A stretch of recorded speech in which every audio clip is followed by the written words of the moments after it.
Узбекийн эртний хот Бухарт бараг 1000 жил болсон нэгэн өндөр ганжир бий.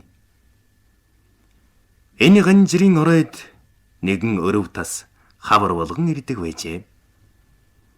Тэр өрөв тас намар болохоор халуун оронд очоод хавран дахин Бухарт ирдэг байлаа. Нэгэн удаа ганжир өрөв таст хэлсэн. Өрөв тас чи эртнээс нааш надтай цуг амьдралаа. Чи намар болохоор халуун оронд очоод хавран дахиад л хурж ирдэг шүү дээ. Гэтэл чи яагаад надад нэг ч удаа бэлэг авчирдгүй юм бэ? Гэхэд чи ямар бэлэг авахыг хүсэж байна да? Надад шааха авчирж өг. Гэхдээ нь өрөв тас шааха авчирж өгнө гэж тохиролцжээ.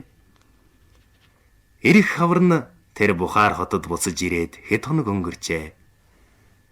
Нэг өдөр ганжир өрөв тасаас "За чиний нөгөө бэлэг чинь хаа байна? Би чамд шааха авчраа тавьчихсан юм л да. Чи тэгэхэд байхгүй байсан.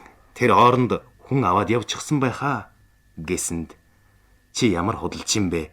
Би энд 1000 жил хаашаач явуулгүй нэг байрандаа л байгааг чи сайн мэдэн шүү дээ" гэхэд "За тэгвэл чи хаашаач явдаггүй юм бол шаахайгаар яах юм бэ?"